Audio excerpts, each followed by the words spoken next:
Hi guys, and welcome to Language Part 3. In these notes we're going to be focusing on thinking and language. So what effects do our thoughts have on language? What effects do our language have on our thoughts?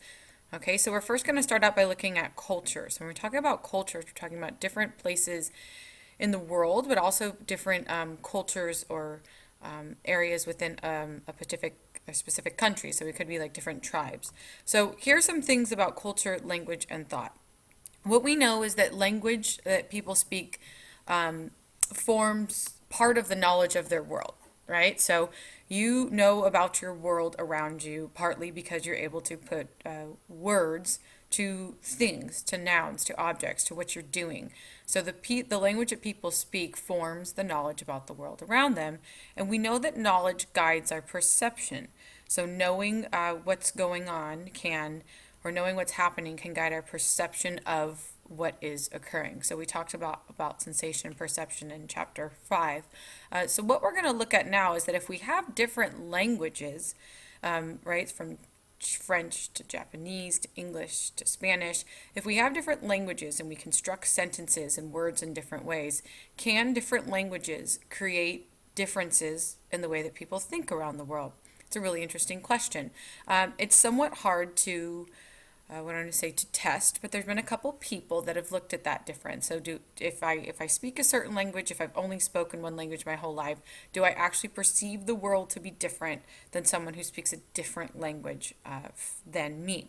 So there's two people or two studies we're going to talk about with that thought that language guides thought. And the first one is an important person named Worf. So Worf's hypothesis, he came up with something called linguistic determinism, right? Linguistic determinism. This is Worf's hypothesis.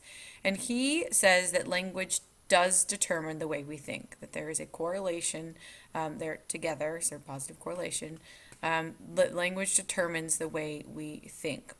His example for that is what he studied is that thinking of the word snow. So for people like us from Sacramento or Roseville, or even if you've been to the snow a couple times, we have one word for snow, and it's pretty much, we think of white fluffy stuff.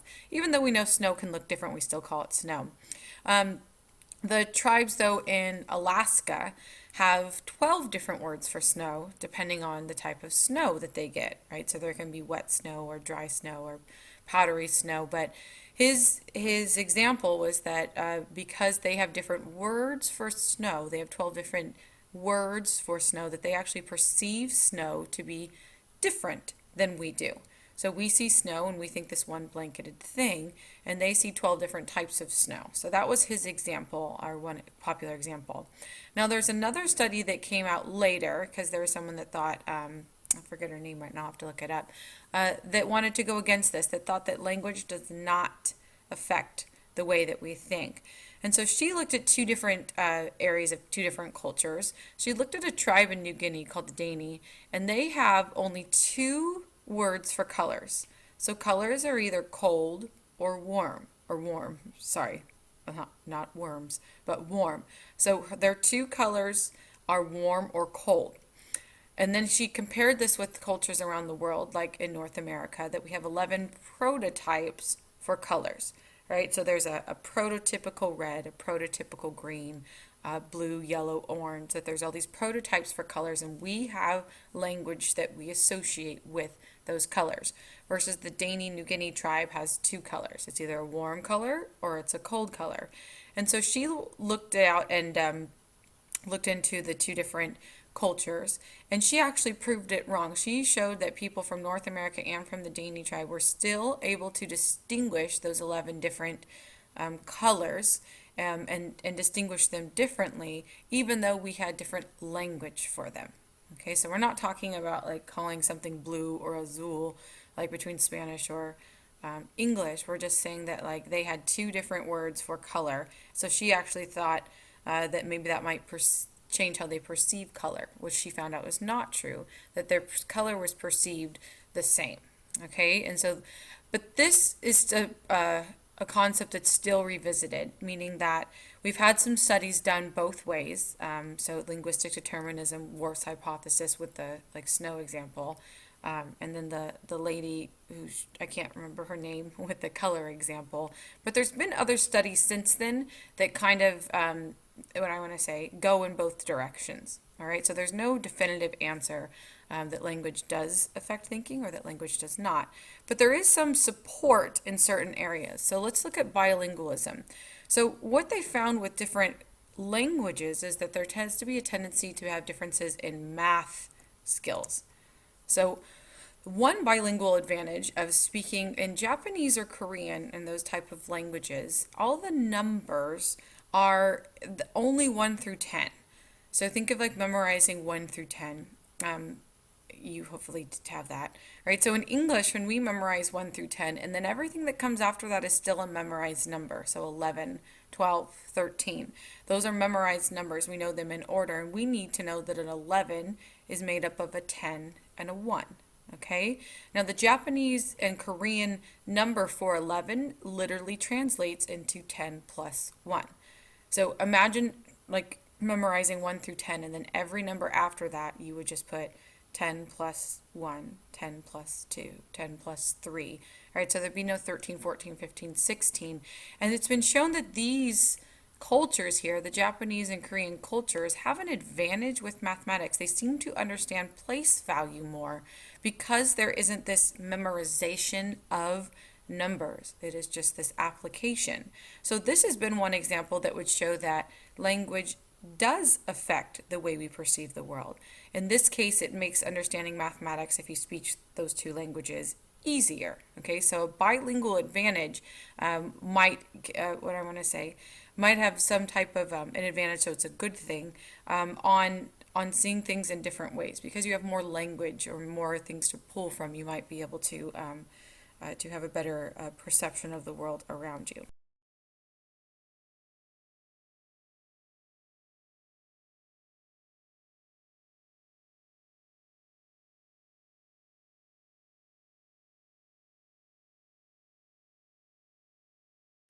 Okay, and then the last thing we're going to look at with language, this is our very last slide in language, is thinking in images. So bringing it back to the brain, we're going to go back to implicit memories.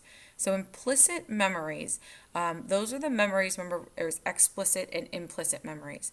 And those explicit things were things that you could explain and you had to declare. So when did Columbus sail the ocean blue? Or how many types of memories are there? They're explicit things you have to pull out and consciously remember.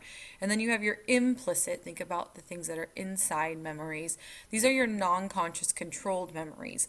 Things like brushing your teeth, going for a run, these things that just kind of naturally come to you and you don't have to put thought into it.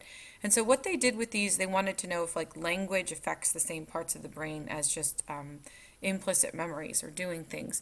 And so you're looking at two different brain images here, so if you can kind of like orient yourself.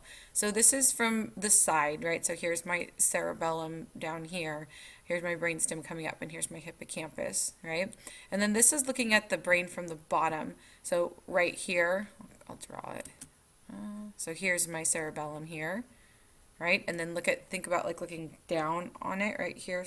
This is my cerebellum, looking at from the bottom, okay? So my cerebellum, this is going to be where I hold my implicit memories, right? Because these are my motor memories. Remember, my cerebellum has things with like balance and control. That's where we keep those types of memories. And then they wanted to see, can I activate those parts by talking about brushing my teeth? And what they found is when you talk about brushing your teeth or you talk about things that you're in your implicit memories, it doesn't activate your cerebellum. It activates up here. All right, so and then back here, sorry, back there. So you're looking at, if I'm thinking in visual, so there's my visual cortex back there, and then actually in your frontal lobe, so thinking in images. So that's kind of the last part with like bringing it back to biology of language, is that the implicit memories are activated in our cerebellum, but when we talk about them or express them in languages, that we actually have to pull them out of different parts of our brains. Okay, so that is the end of our language notes. Ready? Here, I have something for you. Oh, the end. All right. Bring any questions you might have to class and be prepared for your test on language and cognitions. Have a good night.